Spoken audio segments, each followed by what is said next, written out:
हरे कृष्ण कृष्ण कृष्ण हरे हरे, हरे राम राम राम हरे हरे। प्राण प्रिय श्री राधा गोपीनाथ भगवान की जय हो।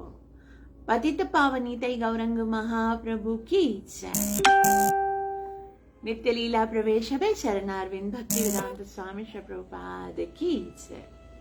परम सौभाग्य है हम सब मिलकर श्री ईशोपनिषद को यहाँ पर श्रवण करने का भगवान ने हमें अवसर दिया है। और आज हम श्री ईशोपनिषद का मंत्र 14 पढ़ेंगे। बहुत ही सुंदर और बहुत ही इंटरेस्टिंग है। उसको पढ़ने से पहले गुरु और गौरंग से कृपा की याचना करते हुए मंगलाचरण करेंगे, ताकि हम जो कुछ श्रवण कर रहे हैं उसका हमें पूरा पूरा लाभ प्राप्त हो सके, जो कि है कृष्ण प्रेम की प्राप्ति। ओम अज्ञानतिमिरन्धस्य ज्ञानञ्जनाशलाकया चक्षुरुन्मीलितं येन तस्मै श्रीगुरुवे नमः। श्रीचैतन्यमनोभीष्टं स्थापितं येन भूतले स्वयं रूपः कदा मह्यं ददाति स्वपदान्तिकम्।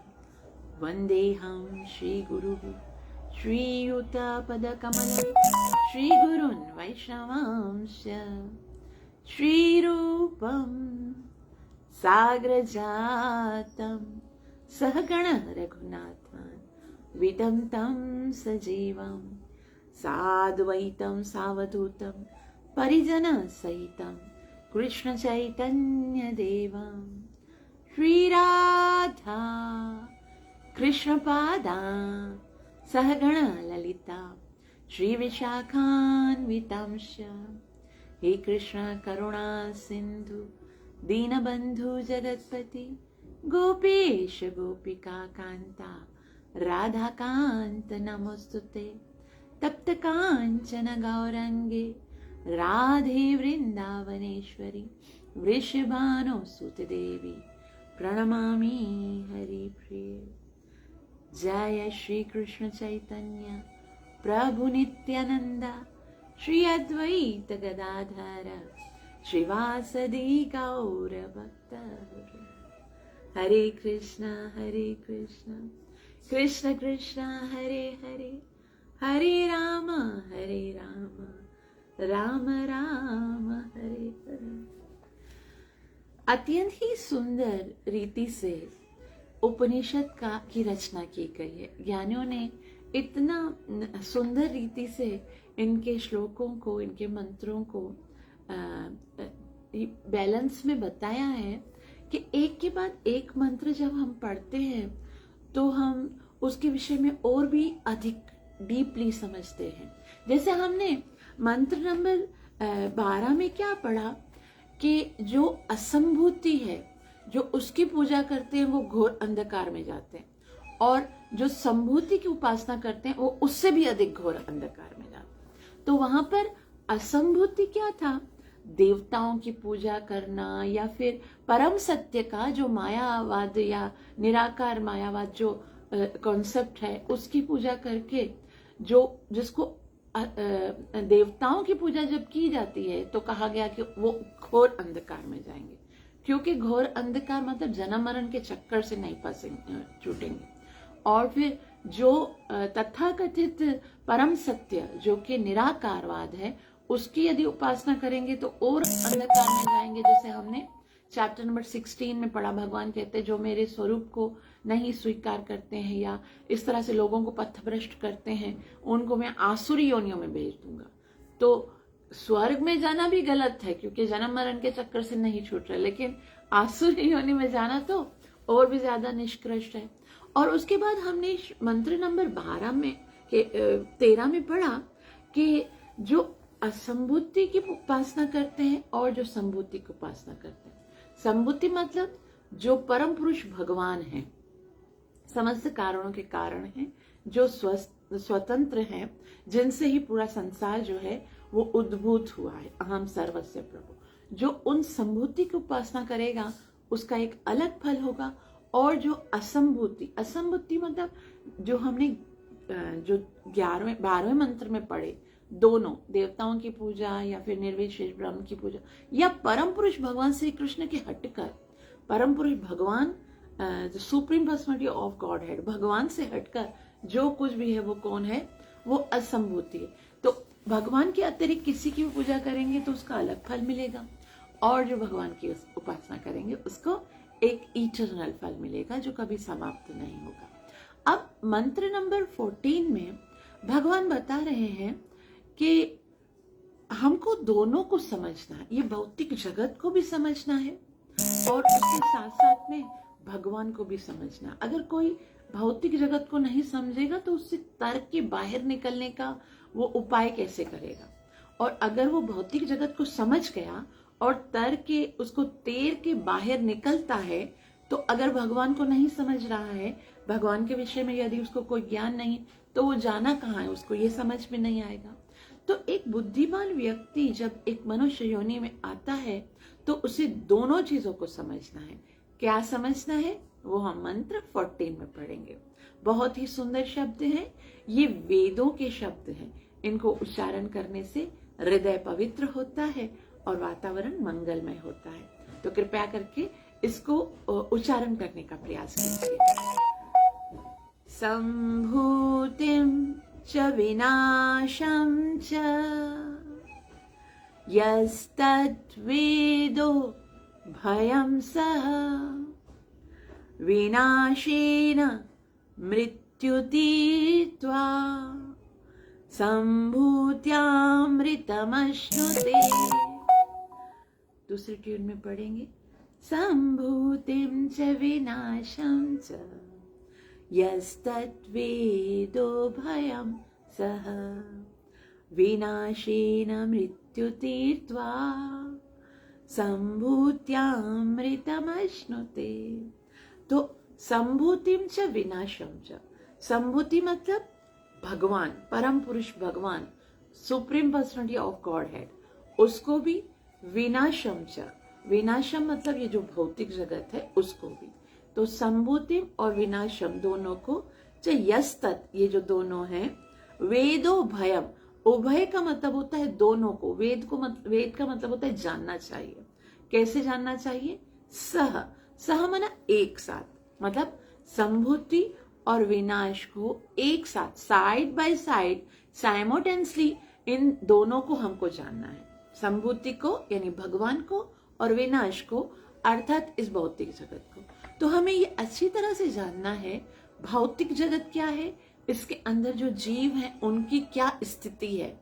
जब हमें इनकी स्थिति के बारे में, जहां पर हम हैं, उसकी भयंकरता और उसकी अनित्यता और उस भौतिक जगत के जो कष्ट है उनके विषय में सही तरह से पता चलेगा, तभी तो हमारी इस भौतिक जगत के प्रति जो आसक्ति है वो खत्म होगी। तो उस भौतिक जगत और उसके जीवन को भी जानना है, और आध्यात्मिक जगत जो भगवान का इटरनल धाम है और वहां के आनंद में रहने वाले जो अत्यंत आनंदमयी जीव हैं उनके विषय में भी हमको जानना है, अच्छी तरह से जानना है। तो ये जो स्वतंत्र सत्ता है भगवान की, वो क्या है? वो है संभूति। और संभूति भगवान से रिलेटेड जो कुछ भी है, भगवान का धाम, भगवान का रूप, भगवान के गुण, भगवान की लीलाएं, भगवान का नाम, ये सब संभूति है।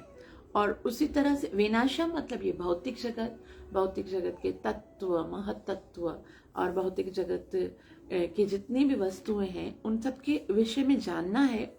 और इन दोनों को जानने से क्या होगा? विनाशम मृत्यु तीर्थवा, विनाश से यानी भौतिक जगत को जानने से मृत्यु तीर्थवा यानी मरण, जन्म मरण का चक्कर जो है वो समाप्त हो जाएगा। और भगवान को जानेंगे, भगवान से प्रेम करेंगे तो क्या होगा? संभूत्यामृतम अश्नुते, संभूति अर्थात भगवान को जानने से अमृतत्व को प्राप्त करेंगे। तो इन दोनों को हमको समझना है और जानना है। और अनुवाद देखिए। मनुष्य को चाहिए कि पूर्ण पुरुषोत्तम भगवान तथा उनके दिव्य नाम, रूप, गुणों तथा लीलाओं को साथ ही साथ अस्थायी देवताओं, मनुष्यों तथा वस्तुओं से युक्त नश्वर भौतिक सृष्टि को भली भांति जाने। भौतिक सृष्टि जो कि नश्वर है और आध्यात्मिक जगत जो कि अनिष्ट है, अनिश्वर है, उन दोनों को साथ साथ जाने। जब मनुष्य उन्हें जान लेता है तो वह मृत्यु एवं अनित्य दृश्य जगत को पार कर लेता है। जब भौतिक जगत के विषय में जानेंगे तो इस भौतिक जगत से पार हो जाएंगे और भगवान के विषय में जानेंगे तो भगवत धाम को जाएंगे। भगवान के शाश्वत राज्य में आनंद तथा ज्ञान का शाश्वत जीवन भोगता है और फिर मृत्यु से पार होकर भगवान के शाश्वत धाम में आनंद और ज्ञान का शाश्वत जीवन भोगता है, जो इन दोनों को जान लेता है। और इन दोनों के विषय में डिटेल से श्रील प्रभुपाद जी हमें समझाएंगे। और यदि हम इस भौतिक जगत के जन्म मरण के चक्कर से छूट कर वास्तविक आनंद के लिए भगवत धाम या फिर शाश्वत राज्य में आनंद और ज्ञान के लिए जाना चाहते हैं तो हमें श्रील प्रभुपाद जी के तात्पर्य को बहुत ध्यान से सुनना चाहिए।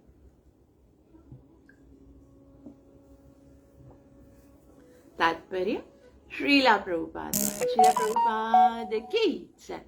श्रीला प्रभुपाद जी कहते हैं, ज्ञान की तथाकथित प्रगति के द्वारा मानव सभ्यता ने अनेक भौतिक वस्तुओं को जन्म दिया है। अभी सबसे पहले यहाँ पर ये चीज बताई, संभूतिम च विनाशम च, विनाश के बारे में बताया गया है।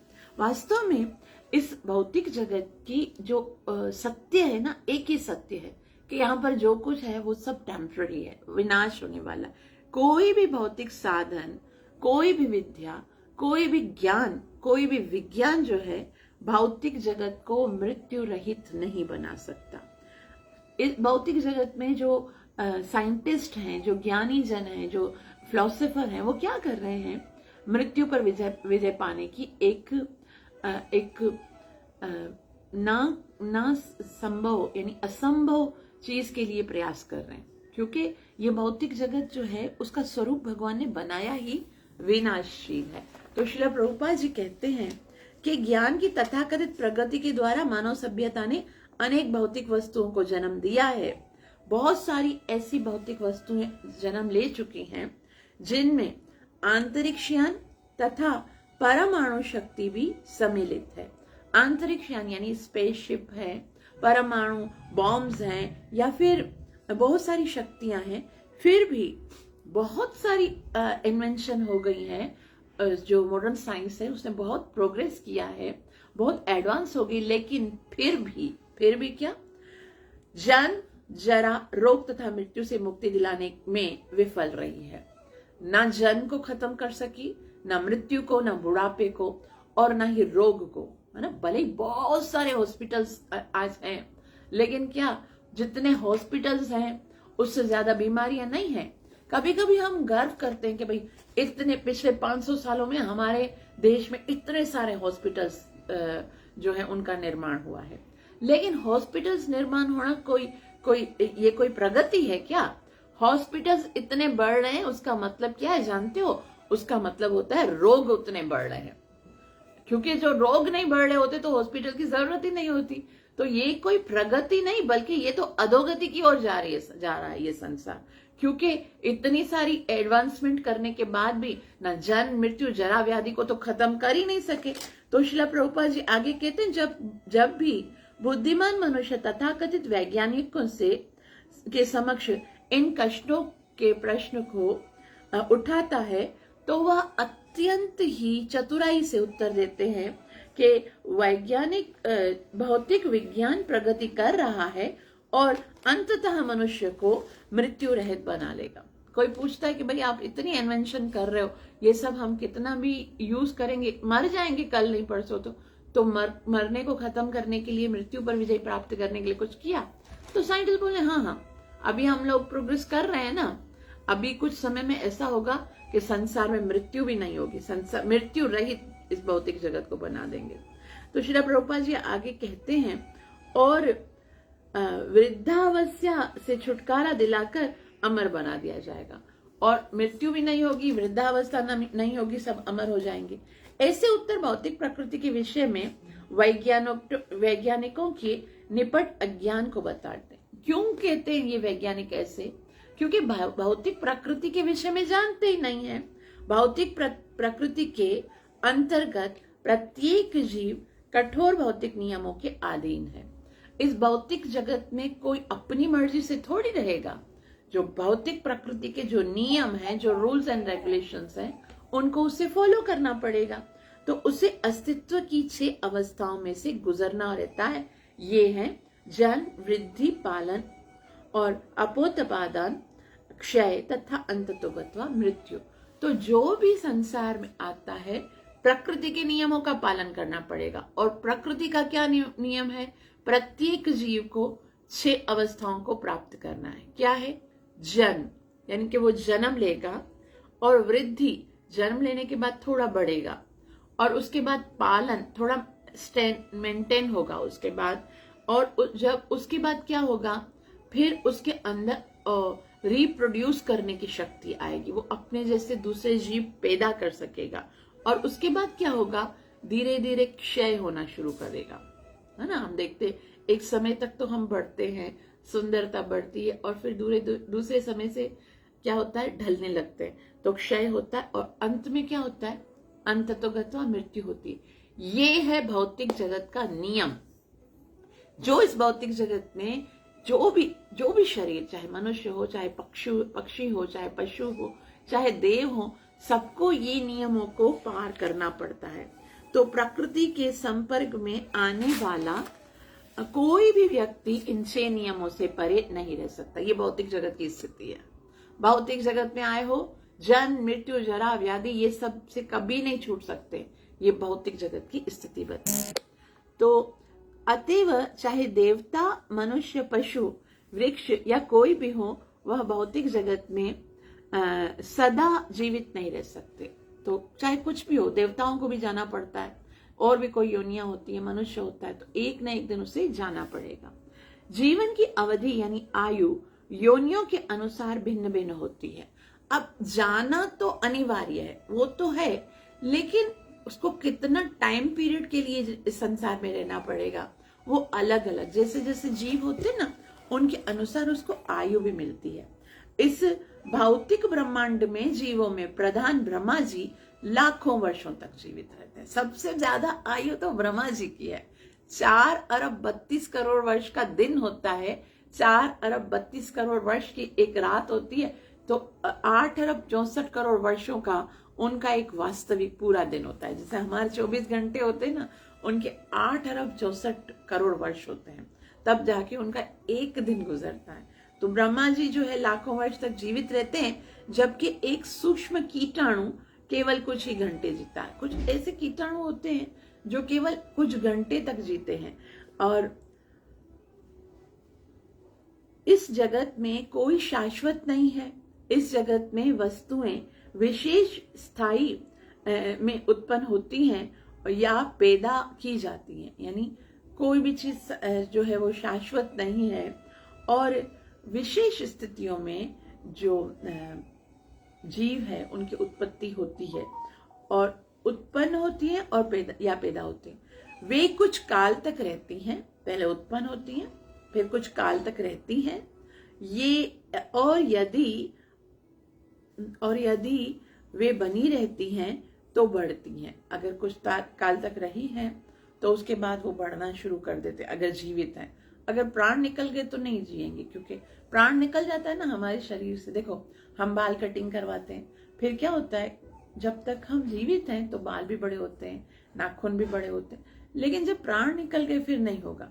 तो क्या होता है, पहले जन्म, उसके बाद कुछ समय तक रहते हैं, और उसके बाद वो थोड़ा बढ़ते हैं, फिर उत्पत्ति करते हैं। उत्पत्ति करने के बाद क्रमशः क्षीण होता है, फिर धीरे धीरे वो क्षीण होते जाएं, और अंत में लुप्त हो जाती है, अंत में समाप्त हो जाती है। इन नियमों के अनुसार विभिन्न ब्रह्मांड के लाखों ब्रह्मा भी आज या कल मृत्यु को प्राप्त होंगे। तो जितने भी ब्रह्मा भी हैं, बड़े बड़े देवता भी हैं, आज नहीं तो कल उनकी भी मृत्यु होगी। ऐसा नहीं है कि इस भौतिक जगत में कोई आया हो, किसी ने जन्म लिया हो, और मृत्यु जो है वो उनके प्राण लेके जाना भूल गई हो। आपने देखा कोई ऐसा व्यक्ति जो 500,000 साल का पुराना व्यक्ति हो, और वो बोले कि भाई ये जो मृत्यु का देवता है ना, वो मुझे मारना भूल गया है। नहीं, सबकी मृत्यु होती है। तो श्रील प्रभुपाद जी कहते हैं कि इन नियमों के अनुसार विभिन्न ब्रह्मांडों के लाखों ब्रह्मा भी आज या कल मृत्यु को प्राप्त होंगे। इसलिए सारा भौतिक ब्रह्मांड मृत्यु लोक कहलाता है। इसको कहते ही मृत्यु लोक है।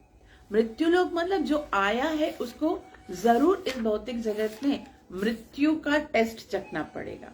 इसलिए श्री प्रभुपाद जी अभी आगे बहुत ही सुंदर बात बता रहे हैं कि जो वैज्ञानिक है वो क्या करना चाहते हैं, इस भौतिक जगत को मृत्यु रहित बनाना चाहते हैं, है ना। वो चाहते हैं कि इसके अंदर से जन्म मृत्यु जरा व्याधि खत्म कर दी जाए।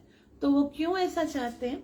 श्री प्रभुपाद जी कहते हैं भौतिक विज्ञानी तथा राजनीति इस स्थान को मृत्यु विहीन बनाने का प्रयास कर रहे हैं, क्योंकि उन्हें मृत्यु विहीन आध्यात्मिक प्रकृति का कोई ज्ञान ही नहीं है। अब आज के साइंटिस्ट जो है वो इस संसार को मृत्यु रहित बनाना चाहते हैं। वो सोचते हैं मृत्यु नहीं हो, बुढ़ापन नहीं हो, बीमारी नहीं हो, और वो इसलिए कर रहे हैं क्योंकि उनको पता ही नहीं कि पहले से ही भगवान ने एक ऐसा स्थान बना रखा है जहां पर ये सब कुछ नहीं होते। तो भगवान ने संसार को बनाया है, और संसार को कैसा बनाया है? मृत्यु लोक बनाया है। ये भगवान के नियम है कि जिसने जन्म लिया है उसकी मृत्यु होगी ही। ये भगवान के नियम है, और साइंटिस्ट जो है वो भगवान के नियमों का उल्लंघन करके इस भौतिक जगत को आनंदमयी या शाश्वत बनाना चाहता है। लेकिन वो ये बेवकूफ जानते नहीं कि भगवान ने ऐसी सृष्टि भी बना रखी है पहले से। आपको खाली उधर जाना है और भोग करना है, मजा करना है। तो साइंटिस्ट को ये बात पता ही नहीं है कि मृत्यु विहीन आध्यात्मिक प्रकृति का कोई ज्ञान नहीं है। यह तो उस वैदिक साहित्य के प्रति उनका अज्ञान है, क्योंकि जो वैदिक साहित्य उनमें तो साफ साफ बताया गया।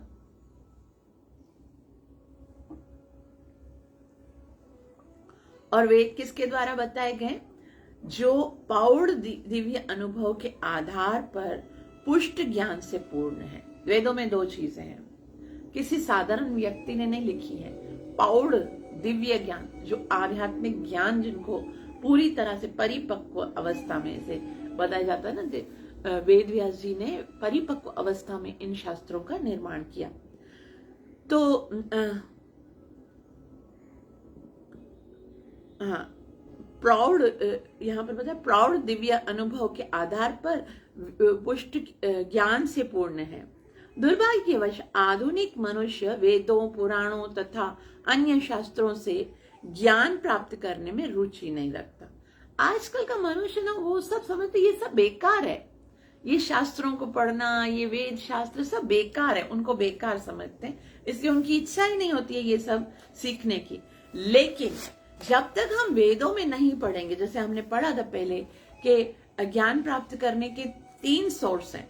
प्रत्यक्ष जब हमने वो जगत देखा ही नहीं है तो हम उसको कैसे देख सकते हैं? एक ऐसा जगत है जो कि शाश्वत है, जब हम उधर गए नहीं हैं तो हम उसको कैसे प्रत्यक्ष देखेंगे? दूसरा है अनुमान प्रमाण। अनुमान का मतलब होता है मेंटल स्पेकुलेशन।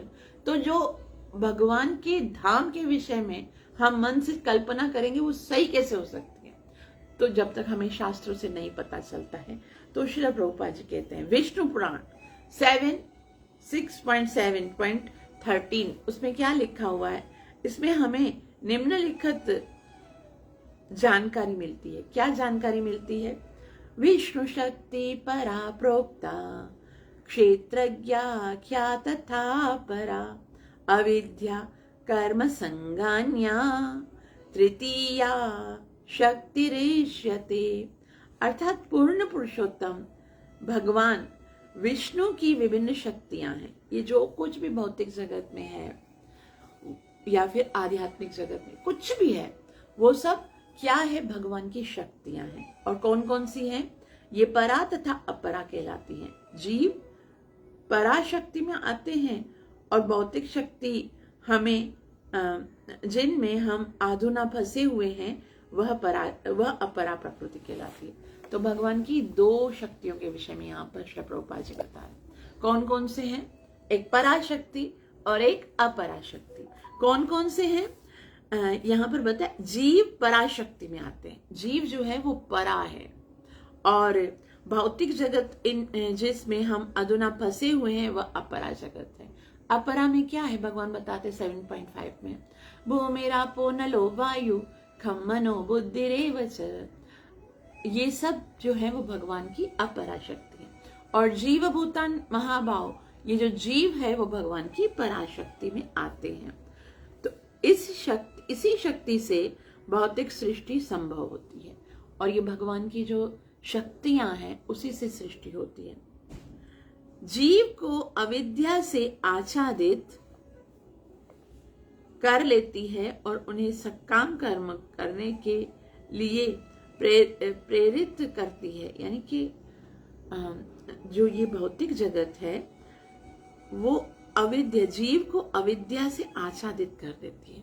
भगवान की माया जो है, माया का क्या काम है, पहले क्या करती है, रियलिटी को छुपा देती है।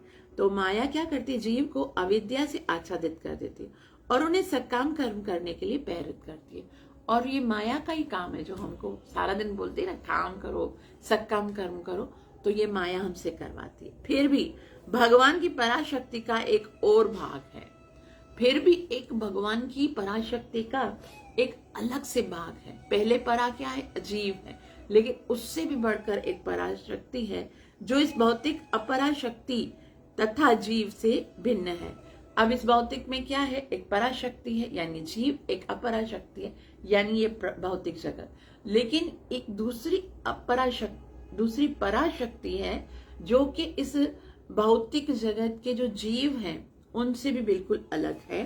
फिर भी भगवान की पराशक्ति का एक और भाग है जो इस भौतिक पराशक्ति तथा जीवों से भिन्न है, ये बिल्कुल अलग है। भौतिक पराशक्ति यानी जीव से भी और भौतिक जो ये नश्वर जगत है उससे भी एकदम भिन्न है। इस पराशक्ति से भगवान का शाश्वत तथा अमर निवास बना है। तो ये पराशक्ति कौन सी है, भगवान का जो वास्तविक निवास है जिससे बना है वो है पराशक्ति। यानी अब देखो, पराशक्ति में भगवान आते हैं, भगवान का धाम और भगवान के पार्षद आते हैं। अपराशक्ति में ये भौतिक जगत आता है, भौतिक जीव, जो भौतिक जगत में जीव रहते हैं और भौतिक जो भी वस्तुएं हैं वो आती हैं इसमें। तो यहाँ श्री प्रभुपाद जी आगे श्रीमद् भगवद गीता का बहुत प्यारा सा मंत्र जो है वो मैं चाह रहा था पढ़ूं, लेकिन ये जो है ऐसा बताया जा रहा है कि जो भौतिक जगत है वो बिल्कुल अलग है, वो नष्ट होने वाला है। लेकिन जो आध्यात्मिक जगत है भगवान का वो कभी नष्ट नहीं होगा। तो भगवान का शाश्वत या अमर निवास बना है। फिर भी भगवान की पराशक्ति का एक और भाग है जो इस भौतिक अपरा प्रकृति शक्ति तथा जीवों से भिन्न है। इस पराशक्ति से भगवान का शाश्वत या अमर निवास बना है। इसकी पुष्टि श्रीमद् भगवद गीता 8.20 में की गई। तो श्रीमद् भगवद गीता से हमें भगवान के धाम के विषय में जानकारी मिलती है। क्या बताया गया श्रीमद् भगवद गीता में 8.20 में? भगवान कहते हैं, परस्तस्मातु भावोऽन्यो व्यक्तो व्यक्त सनातन यः स सर्वेषु भूतेषु नश्वत्सि न विनश्यति। परस्तस्मातु भावोऽन्यो, एक अन्य प्रकृति है। वो क्या है? व्यक्तो व्यक्त सनातन, वो सनातन है। और यह से सर्वेषु भूतेषु, जब सारा संसार नष्ट हो जाता है, नश्यत्सु न विनश्यति, वो नहीं, उस जो परम धाम है उसका कभी नाश नहीं होता है। श्री प्रभुपाद जी कहते हैं, सारे भौतिक लोक, ऊर्ध्व, अध तथा मध्य लोक, तीन लोग बोलते हैं ना, ऊर्ध्व लोक, मध्य लोक तथा अर्धलोक, जो भी हैं, जिनमें सूर्य, चंद्र तथा शुक्र सम्मिलित है, ब्रह्मांड भर में बिखरे हुए हैं। तो बहुत सारे लोग हैं और बहुत सारे जो हैं वो जीव हैं और अलग अलग लोकों में पूरी ब्रह्मांड में जो है वो बिखरे हुए हैं। ये सारे लोग ब्रह्मा के जीवन काल तक ही रहते हैं। तो ये जो है दूसरे जो लोग हैं अध मध्य, वो कब तक रहते हैं? ब्रह्मा जी के जीवन काल तक रहते हैं। लेकिन कुछ अधोलोक तो ब्रह्मा के एक दिन की समाप्ति पर नष्ट हो जाते हैं। तो ब्रह्मा जी की एक जब दिन खत्म होता है, एक दिन में कितने होते हैं? एक दिन में 1000 बार चतुर्युगी होता है। एक दिन में एक कल्प होता है और 1000 बार चतुर्युगी होता है। तो ऐसे नष्ट हो जाते हैं और दूसरे दिन पुनः उत्पन्न हो जाते हैं। एक दिन नष्ट हो जाते हैं, दूसरे दिन स्टार्ट उत्पन्न हो जाते हैं। ऊर्ध्वलोक में समय की गणना भिन्न रीति से होती है। और जब ऊर्ध्वलोक में क्या होता है, जो समय की गणना है वो एकदम अलग होती है। उनके उच्चतर लोकों में हमारी एक वर्ष, एक दिन तथा एक रात्रि अर्थात 24 घंटे के बराबर होती। तो देवताओं का जो लोक है उनमें एक जो दिन होता है, एक उनका दिन होता है पूरा, वो हमारा कितने के बराबर है? हमारा एक वर्ष एक दिन के बराबर। एक पूरा साल गुजरता है, वहां पर एक दिन गुजरता है। तो उच्चतर लोकों में समय की गणना अलग अलग होती है। तो इन लोकों की काल माप के अनुसार पृथ्वी के चारों युग, सत्य, त्रेता, द्वापर तथा कलयुग जो हैं वो केवल 12,000 वर्ष तक रहते हैं। यानी उनके लोकों में क्या है, ये चतुर्युगी हमारे पास कितना होता है, जो कलयुग है वो कितना 4 अरब 32 करोड़, और उसका डबल है 8 अरब 64 करोड़, वो क्या है द्वापर। और उसका कलयुग का जो 3 गुना है अर्थात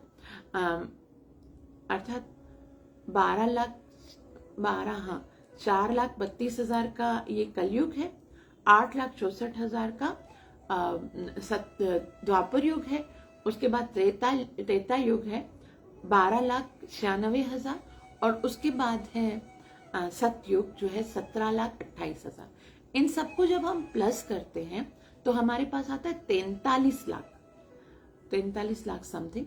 तो लेकिन जो देवताओं के लिए वो सब कितना है, 12,000 साल तक। बस ये सब पूरी चतुर्युगी जो है वो देवताओं के सिर्फ 12,000 साल के बराबर है।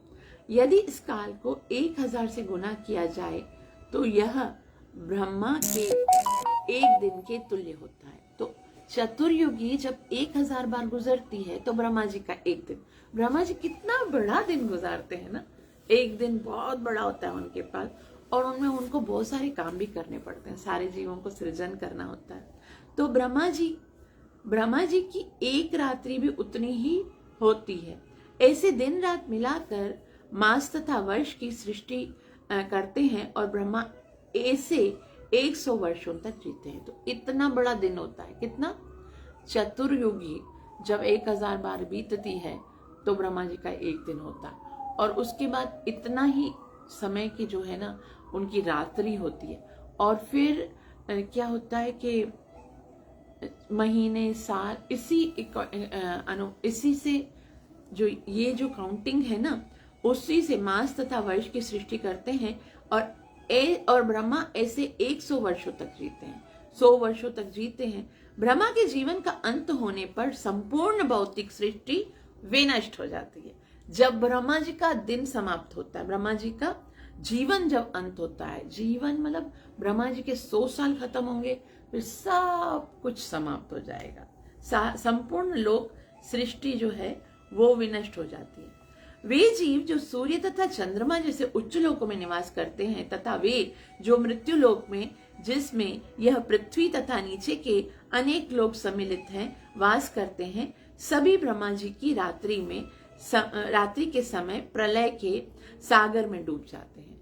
तो ब्रह्मा की जब रात्रि होती है तो पृथ्वी, उसके ऊपर के लोग, उसके नीचे के लोग, सब जो हैं वो प्रलय के सागर में डूब जाते हैं।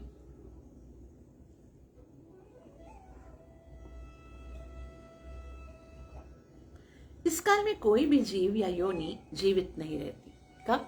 जब ब्रह्मा जी का दिन समाप्त होता है, ब्रह्मा जी का जीवन समाप्त होता है, फिर कोई भी जीव नहीं होता। सारे जीव जो हैं वो दिखते नहीं हैं। और ऐसा नहीं है कि उनके कर्म खत्म हो जाएंगे, कर्मों के अनुसार वो उनको दूसरा जन्म मिलेगा, लेकिन उस समय के लिए वो गर्भोदक्षाई विष्णु जो है उसके अंदर जाके समाहित हो जाते हैं। तो यहाँ श्रील प्रभुपाद जी कहते हैं आगे, यद्यपि आध्यात्मिक दृष्टि से वो सब बने रहते हैं, यह अप्रकट अवस्था अव्यक्त कहलाती है। कौन सी अवस्था? जब ब्रह्मा जी का जीवन समाप्त होता है तो सारे जीव जो है वो दिखाई नहीं देते, वो अव्यक्त अवस्था कहलाती है। पुनः जब ब्रह्मा जी की आयु के अंत में सारा ब्रह्मांड नष्ट हो जाता है तो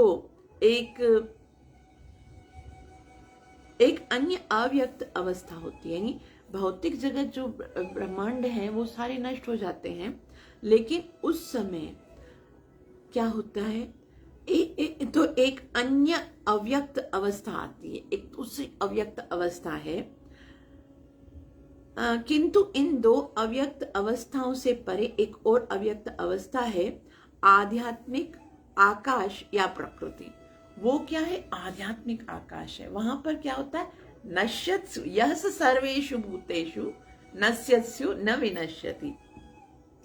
इस आकाश में अनेक आध्यात्मिक लोक हैं। उस आकाश में क्या है, यानी ये भौतिक ब्रह्मांड के ऊपर जो आकाश है उसमें क्या है?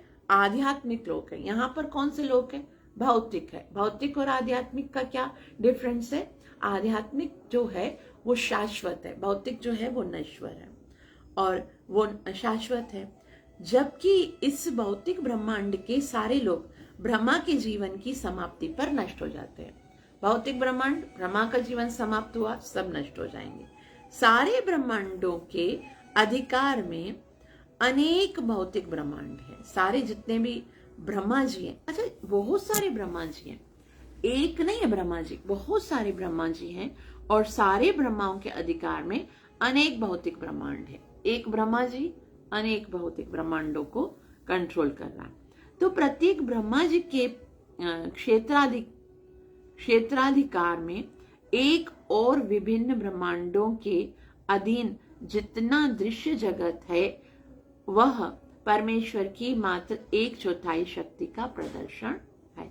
यानी जितने भी ब्रह्मांड हैं उसके अंदर जितनी भी शक्ति है, जीव शक्ति, वो सब भगवान के जो भगवान की शक्ति है उसका त्रिपाद विभूति उसको बोलते हैं। यह अपरा शक्ति है, आध्यात्मिक प्रकृति भगवान के अधिकार क्षेत्र के बाहर है।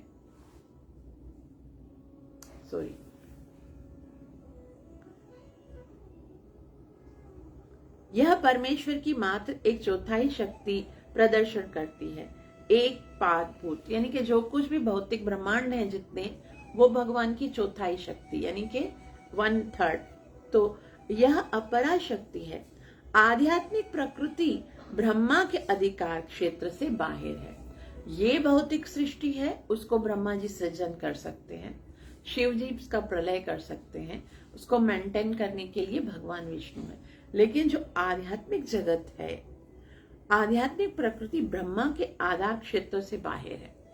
वहां पर ब्रह्मा जी जो है अपना अधिकार नहीं जमा सकते। जो त्रिपाद विभूति भगवान की शक्ति का 3/4 भाग जो है वो कहलाती है। जो आध्यात्मिक शक्ति है, भौतिक शक्ति एक पाद और आध्यात्मिक शक्ति त्रिपाद विभूति भगवान की शक्ति का 3/4 भाग कहलाती है। तो यहाँ पर भौतिक जगत और आध्यात्मिक जगत में श्रील प्रभुपाद जी तुलना बता रहे हैं। भौतिक शक्ति कितनी है? भौतिक शक्ति जो है वो विनष्ट होने वाली है। ब्रह्मा जी के दिन के समय जीवन खत्म होता है तो सब कुछ समाप्त हो जाता है और वो सब क्या है? 1/3, 1/4 है। बाकी 1/4 खत्म हो गया भौतिक जगत, बाकी 3/4 क्या है? आध्यात्मिक जगत, जो कभी नष्ट नहीं होता, जो शाश्वत है। तो त्रिपाद विभूति भगवान की शक्ति का 3/4 भाग कहलाती है, जो परा प्रकृति है। उसको परा कहते हैं, अव्यक्त भी कहते हैं, और वो भगवान का आध्यात्मिक जगत है। तो अब श्रील प्रभुपाद जी कहते हैं आध्यात्मिक प्रकृति में निवास करने वाले अधिष्ठाता परम पुरुष भगवान श्री कृष्ण है। वहां पर कौन अधिष्ठा है? वहां पर कौन रूल कर रहा है? वो भगवान श्री कृष्ण। जैसा कि श्रीमद् भगवद गीता में 8.22 में बताया गया है। तो 8.22 में बताया है कि वहां पर पुष्टि की गई है, केवल अनन्य भक्ति द्वारा ही भगवान तक पहुंचा जा सकता है। भगवान तक कैसे पहुंचेंगे? अनन्य भक्ति। तो कहाँ लिखा हुआ है? श्रीमद् भगवद गीता 8.22, जिसमें भगवान कहते हैं पुरुषः स परः पार्थ भक्त्या लभ्यस्त्वनन्यया। पुरुषः स पर पार्थ, ए पार्थ वो जो पर पुरुष है वो कैसे मिलेगा? भक्त्या लभ्यस्य अनन्यया, अनन्य भक्ति के द्वारा मिलेगा। और यस्यांतस्थानि भूतानि येन सर्वमिदं ततम्, और तो भी वे सर्वव्यापी हैं और उनमें सब कुछ स्थित है। यानी कि यद्यपि वे अपने धाम में रहते हैं लेकिन सर्वव्यापी हैं, हर जगह पर है और हर एक वस्तु जो है उनमें स्थित रहती है। वो परम पुरुष भगवान जो है वो ही नियंता है, पुष्टि की गई है। केवल अनन्य भक्ति द्वारा ही भगवान तक पहुंचा जा सकता है, ज्ञान, योग या कर्म की विधियों द्वारा नहीं।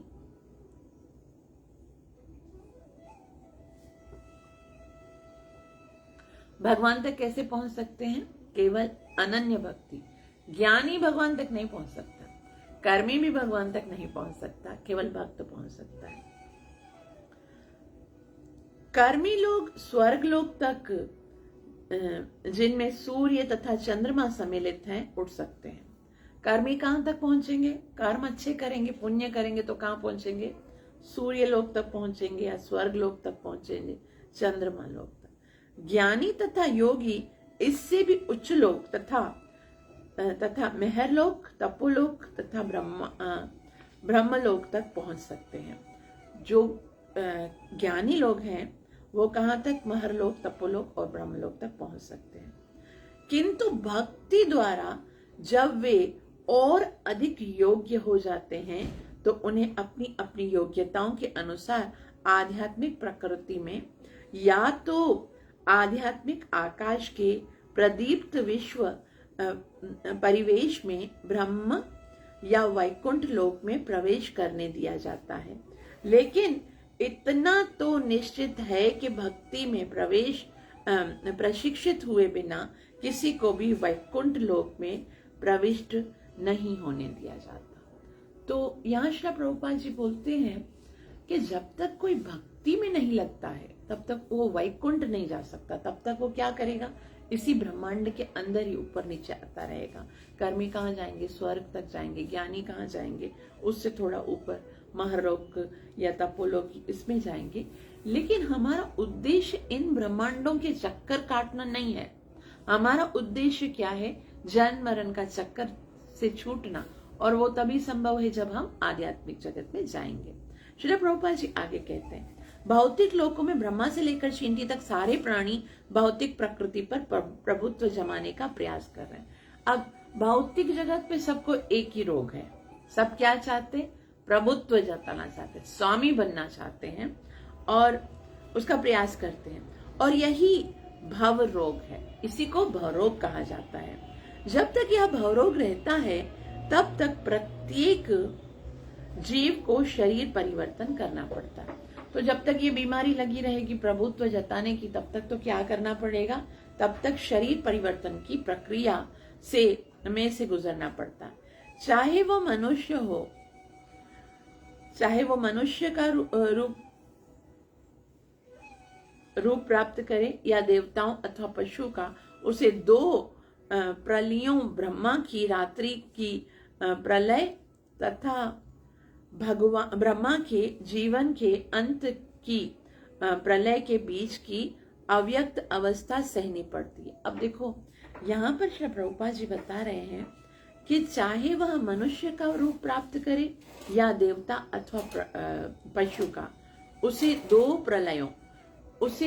प्रलयों, यहाँ पर दो प्रलय के बारे में बताया जा रहा है कि ब्रह्मा की रात्रि की प्रलय, एक जो होती है प्रलय होती है जब ब्रह्मा जी का एक दिन समाप्त होता है, उस समय ब्रह्मा की रात्रि होती है तो प्रलय होता है, तो उसको सहना पड़ेगा।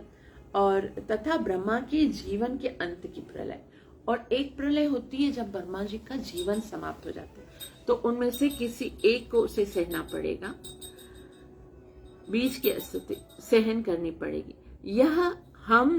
यदि हम जन्म तथा मृत्यु के बारंबार चक्र को समाप्त करना चाहते हैं तथा साथ ही साथ बुढ़ापे तथा रोग को भी दूर करना चाहते हैं तो हमें आध्यात्मिक लोक में प्रवेश करना होगा।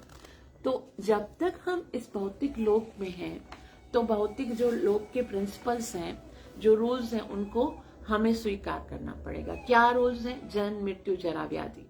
और अगर हम इनसे बचना चाहते हैं तो इस भौतिक लोक से बाहर निकलना पड़ेगा। इसे बताया, साथ ही साथ बुढ़ापे तथा रोग को भी चूर करना चाहिए। तो इसमें आध्यात्मिक लोकों में प्रवेश करने का प्रयास करना चाहिए। फिर क्या करना चाहिए? हमें प्रयास करना चाहिए कि हमें आध्यात्मिक लोक मिले ताकि हम जन्म मरण के चक्कर से छूट सकें। तो यहाँ पर क्या बताया जा रहा है? विनाशम च संभूतिम च विनाशम च। एक संभूति है, यानी कि जो सदैव रहने वाला भगवान है, भगवान का धाम है जो कभी नष्ट नहीं होता। जो वहां पर जाएगा वो कभी भी जन्म मरण के चक्कर में नहीं फंसेगा। और एक क्या है? ये भौतिक जगत है। बड़े ब्रह्मा जी भी हों, बड़े से बड़ा देवी देवता भी हो, लेकिन उसकी भी आयु जो है एक दिन समाप्त हो जाती है और उसे जन्म मृत्यु जरा जो रोग है उन सबको बर्दाश्त करना पड़ता। जहां हम भगवान कृष्ण या उनके स्वयं विस्तारों अर्थात नारायण रूपों की संगति में नित्य रह सकते हैं, वो धाम ऐसा है अमरता को प्राप्त करने वाला। वहां पर भगवान के साथ हम आनंद के साथ रह सकते हैं, नित्य रह सकते हैं। कोई भी वहां से निकलने का नहीं बोलेगा हमको, बहुत ही सुंदरता से कि हम सारे सुख वहां पर प्राप्त कर सकते हैं। भगवान कृष्ण या उनके पूर्ण अंश असंख्य लोकों में से प्रत्येक में प्रभुत्व बनाए हुए हैं, जो एक तथ्य है। भगवान श्री कृष्ण या उनके पूर्ण अंश, ये दो, या तो कृष्ण स्वयं या भगवान के पूर्ण अंश जो है असंख्य लोकों में से प्रत्येक में प्रभुत्व बनाए हुए हैं। असंख्य लोकों में प्रत्येक में उनका प्रभुत्व है, जो एक तथ्य है, ये सत्य है। और जिससे पुष्टि होती है कि मंत्रों में जिसकी पुष्टि श्रुति मंत्रों में होती है। ये सब कौन बताएगा? जो श्रुति मंत्र है, अवरोह पंथ से हम जान सकेंगे। एको वशी सर्वगः और कृष्ण ईध्य एकोपि सन बहुधा ये वस्ताभि। गोपाल तापनी उपनिषद में कृष्ण के ऊपर कोई प्रभुत्व नहीं जमा सकता। एक कृष्ण की सत्ता ऐसी है जिसके ऊपर कोई भी प्रभुत्व नहीं जता सकता है। यह तो बद्ध जीव है जो भौतिक प्रकृति पर प्रभुत्व जमाना चाहता है और उल्टे प्रकृति के नियमों को तथा बारंबार जन्म मृत्यु के सिद्धांत तो यह है कि उनकी शरण में जाने के लिए मनोभाव को विकसित करना होता है। भगवत गीता 18.6 में। तो यहाँ श्री प्रभुपाद जी बता रहे हैं बहुत ही सुंदर 18.66 में क्या भगवान कहते हैं? सर्वधर्मान परित्यज्य माम एकम शरणं व्रज। मैं तुम्हें समस्त पापों से मुक्त करूंगा अगर तुम मेरी भक्ति करोगे। और फिर हम सर्व पापेभ्यो मोक्षयिष्यामि, मोक्ष को प्रदान करूंगा। यानी ऐसी जगह पर तुम आओगे जहां पर तुम्हें बार बार जन्म मरण के चक्कर में नहीं फंसना पड़ेगा।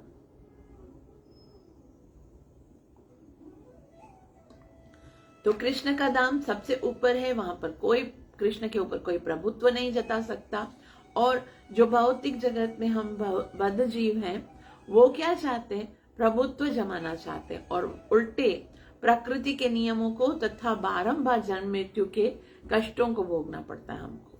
कुछ फायदा नहीं होगा अगर हम भौतिक जगत में कितना भी प्रयास करेंगे अमर होने का, तो भी बारंबार जन्म मरण के चक्कर से नहीं छूटेंगे। और दूसरा क्या होगा? कष्टों को भोगना पड़ेगा। भगवान यहाँ पर धर्म की पुनर्स्थापना करने के लिए आते हैं और मूल सिद्धांत तो यह है कि उनकी शरण में जाने के लिए मनोभाव को विकसित करना होता है। भगवत गीता में 8.16 मानवता का अर्थ यहाँ श्री प्रभुपाद जी कहते हैं कि भगवान का यही अंतिम आदेश है। क्या करना चाहिए? सर्वधर्मान परित्यज्य माम एकम शरणं व्रज। अन्य सभी धर्मों को त्याग कर मात्र मेरी शरण में आओ। लेकिन मूर्खों ने इस मूल शिक्षा की गलत व्याख्या की है। भगवान ने तो सिंपल बोला है कि आपको मेरी शरण में आना है, आप मेरी शरण में आ जाओगे तो सारे पापों से मुक्त हो जाओगे। लेकिन मूर्ख लोग तो समझते नहीं है भगवान के ज्ञान, तो अलग अलग उसकी व्याख्या करते हैं।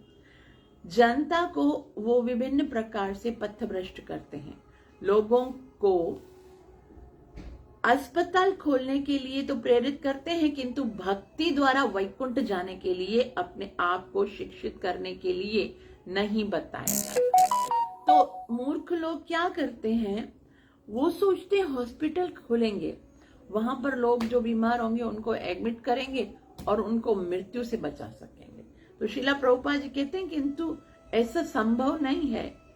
किंतु भक्ति द्वारा वैकुंठ जाने के लिए उनको ना उकसाया नहीं जाता, उनको प्रेरित नहीं किया जाता, शिक्षा नहीं दी जाती। घर इस भौतिक जगत में आप हॉस्पिटल खोलो, गरीबों को मेडिसिन दो या फिर है ना धन दो, किसी तरह से सहायता करो, लेकिन आध्यात्मिक जगत की बात नहीं बताई जाती।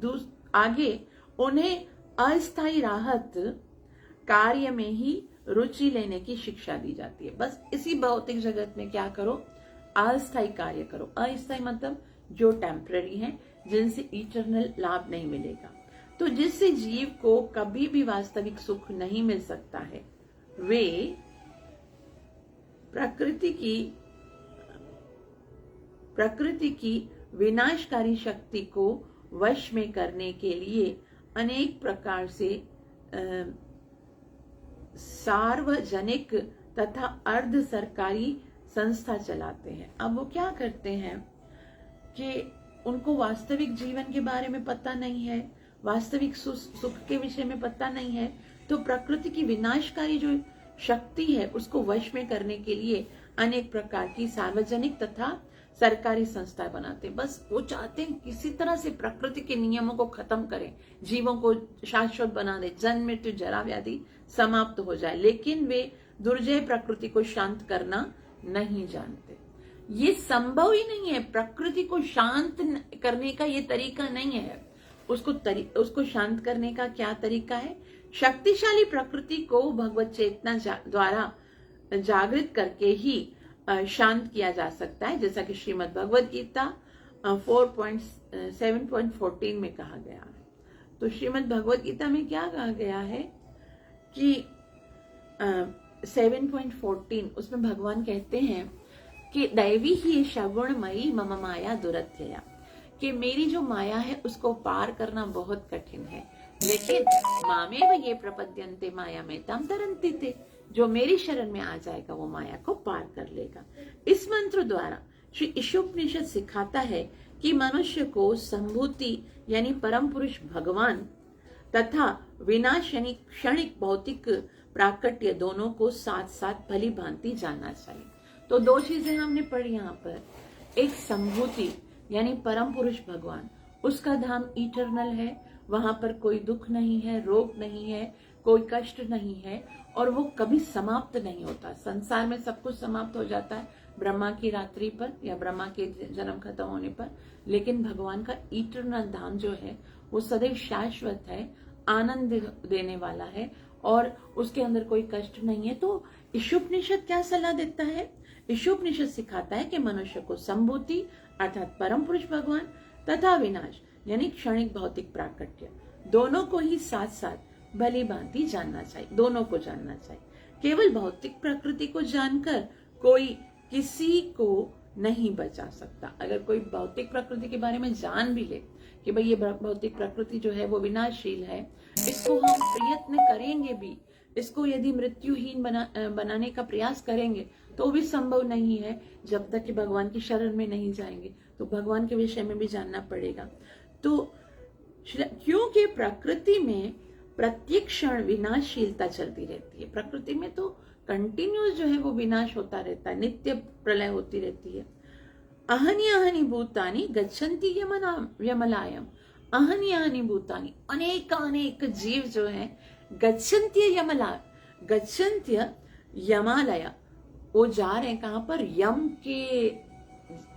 यमपुरी में जा रहे हैं, और ना ही अस्पताल खोलकर किसी को इस विनाश लीला से बचाया जा सकता। तो जीव तो मरेंगे, ऐसा नहीं हॉस्पिटल खुले हैं तो जीव मरेंगे नहीं। केवल आनंद तथा सतर्कता पूर्वक शाश्वत जीवन के पूर्ण ज्ञान से किसी को बचाया जा सकता है। कैसे बचाया जा सकता है? शाश्वत भगवान का धाम, उसके विषय में जब बताएंगे तो उसको बचाया जा सकता है।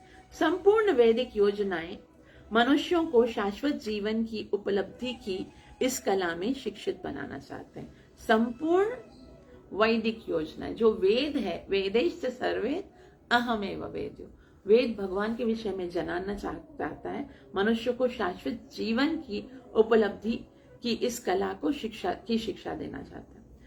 तो लोग प्रायः इंद्र तृप्ति पर आधारित क्षणिक आकर्षक वस्तुओं द्वारा भ्रमित हो जाते हैं। लोग इस संसार में आते हैं और क्षणिक वस्तुएं हैं जो थोड़ी देर के लिए टेम्पररी आनंद देते हैं, उनकी ओर आकर्षित हो जाते हैं, लेकिन इंद्रिय विषयों के प्रति की जाने वाली सेवा पथभ्रष्ट करने वाली तथा नीचे गिराने वाली है। तो इंद्रिय विषयों के प्रति जो ये सेवा कर रहे हैं, वो ये जो कार्य कर रहे हैं, उससे दो चीजें होती है। क्या? एक तो हम वास्तविक अपना जो गोल है, जो लक्ष्य है, वो कभी नहीं प्राप्त करेंगे, क्योंकि इंद्रिय तृप्ति तो लक्ष्य नहीं है ना। लक्ष्य क्या है? ऐसी जगह पर जाना जहां पर कोई कष्ट ना हो, भौतिक जगत जन्म मृत्यु से छूटना। तो ये लक्ष्य से आकर्षक वस्तुओं द्वारा भ्रमित हो जाती है, लेकिन इंद्रिय विषयों के प्रति की जाने वाली सेवा पथभ्रष्ट करने वाली तथा नीचे गिराने वाली है। पथभ्रष्ट करेगी अगर हम सेवा नहीं करेंगे, भगवान को नहीं जानेंगे, केवल इंद्रिय विषयों को की ओर आकर्षित होंगे, तो क्या होगा? एक क्या होगा कि हम भ्रमित हो जाएंगे और पथभ्रष्ट हो जाने के बाद नीचे गिर जाएंगे। नीचे गिर जाने मतलब अलग योनियों में जाना पड़ेगा। अतएव हमें अपने आप को तथा अपने संगी को सही ढंग से बचाना चाहिए। अपने आप को और जिनसे प्यार करते हैं या जिनकी सुरक्षा करना चाहते हैं या जिनको चाहते हैं कि वो भी बच जाए, उनको क्या करना चाहिए? सही ढंग से बचाना चाहिए। सही ढंग क्या है? सत्य को चाहने या ना चाहने का तो प्रश्न ही नहीं उठता। आप सत्य को चाहते हो या नहीं चाहते हो, उससे कोई फर्क नहीं पड़ता है, वह तो है ही। सत्य क्या है? एक भगवान है। तो वो आप चाहते हो या नहीं चाहते हो, अगर आप इटर्नल शांति चाहते हो, अगर आप भगवत धाम जाना चाहते हो, अगर जन्म मरण के चक्कर से छूटना चाहते हो, एक ही तरीका है, मामेव ये प्रपद्यन्ते, भगवान की शरण में जाना। यदि हम बारंबार होने वाले जन्म मृत्यु के चक्कर से बचना चाहते हैं तो हमें भगवान की भक्ति ग्रहण करनी चाहिए। इसमें कोई समझौता नहीं हो सकता, क्योंकि यह तो अनिवार्य का विषय है। तो इसमें कोई समझौता नहीं हो सकता, मतलब कोई और कार्य नहीं किया जा सकता जिससे हम जन्म मरण के चक्कर से छूट जाएं। तो क्या करना पड़ेगा? भगवान की शरण में जाना पड़ेगा। और इसके लिए हमको दोनों चीजों को समझना पड़ेगा। संभूति अर्थात भगवान का शाश्वत धाम, भगवान के शाश्वत धाम की जो आनंद है उसको, और भौतिक जगत, और भौतिक जगत में जो दुर्घटनाएं हैं, जो कष्ट हैं, जन्म मृत्यु जरा व्याधि, उनको जब हम देखेंगे तो क्या होगा? ये भौतिक जगत के बारे में जानेंगे तो भौतिक जगत से तरेंगे, और आध्यात्मिक जगत के बारे में जानेंगे तो अमृतत्व को प्राप्त करेंगे। हरे कृष्णा, हरि बोल। Thank you so much.